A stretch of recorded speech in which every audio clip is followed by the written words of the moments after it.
So nakita naman natin may isang part na nawalan kami ng pasa. And of course binabantayan natin kasi hindi pa fully recovered yung iba. Yung iba nagka-cramps, no? So binabantayan natin yon. So we try to rotate yung mga players na same position para makapagpahinga yung iba. Para hindi na maulit yung nangyari sa Ateneo. So, yeah, umabot tayo sa dulo. Healthy naman, nakatayo naman sila lahat. So, ayun ang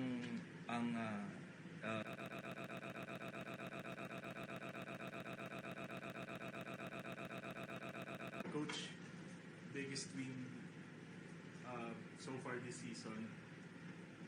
What can you say lang sa... Kasi NU is NU, the defending champion.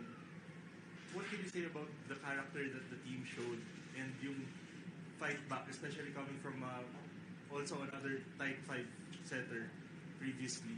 yeah, medyo mabigat, no? Kasi wala kaming panahon. Naglaro tayo kailan? Sabado, tapos ano na, tama ba? So very short lang yung preparation actually eh. So ang main focus namin is makabalik lahat ng players na makapaglaro ng yung normal kasi iba yung cramps eh, pwedeng ano. So tapos ayun, basic lang yung preparation eh. Kasi nga ang main focus is yung recovery. Tapos umpisa pa lang, ang sabi ko sa kanila, laban talaga sila. UP lang. So, bago pa lang ako, naramdaman ko, UP laban talaga sila. So, hindi ko hinihingi sa kanila yun, lumalabas lang. So, nakakatuwa kasi may mga team na ganun. Hindi lahat ng team kasi ganyan eh. Kailangan ilabas po. Minsan, nalalaban sila eh. Pero ito automatic. So, sila mismo, I think yun yung puhunan nila. Yung character nila na ganun. Hindi galing sa akin. Siguro galing malalim na yung pinangahugutan nila eh. So, ano na lang, parang sinusuportahan na lang natin, i-gina-guide na lang natin. So, sana magtuloy-tuloy. So, hanggang dulo. Yung huli yung panalo, yung FEU nyo dito rin yun sa PhilOil. Then, ang dami rin UP records na nangyari dito sa PhilOil. Huling panalo niya sa NU ever, dito din yun sa PhilOil. So, host kami, di ba? Yes po. Lahat ng game dito na. PhilOil. So, ano po masasabi nyo? Parang kayong dalawa, and coach na rin.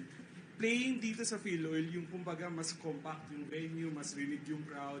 Kumbaga nakakatulong ba sa inyo yun? At marami rin UP fans lagi or coincidence lang ba na dito kayo sa San Juan lumalakas? Malapit yung biyahe namin, 30 minutes, nandiyan na sila. Ang dami namin kino-compute na biyahe para sa MOA. Host kami ha. Dito lang kami. 30 minutes. Dito lang. 30 minutes. Home court talaga ito na. Home court.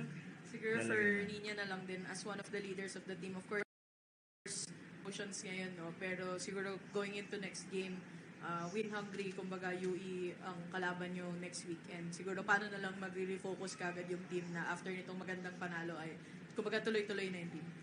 Actually po, lagi namin nire-remind sa team na kalma lang.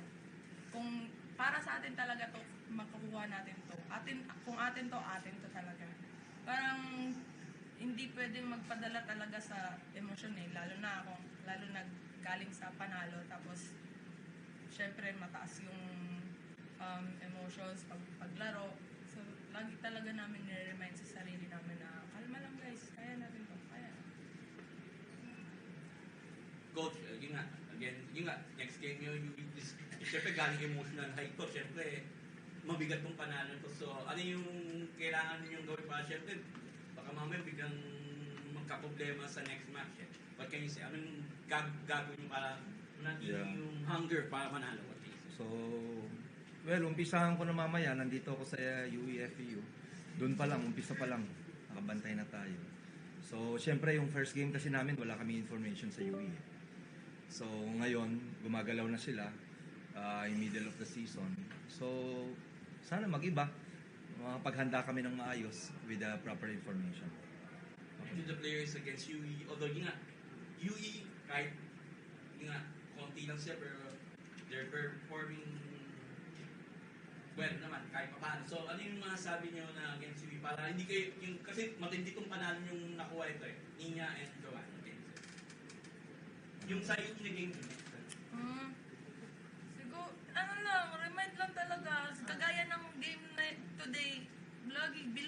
ang bola. Kahit Ito ba? Saan ba? Bilog yung... Saan ba yung UE game?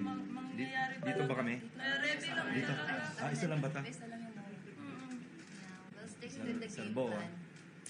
I-request natin lahat dito. Kaya laban lang ng laban. On that note, congratulations, Coach Bo, Thank you. Rina, and Joe.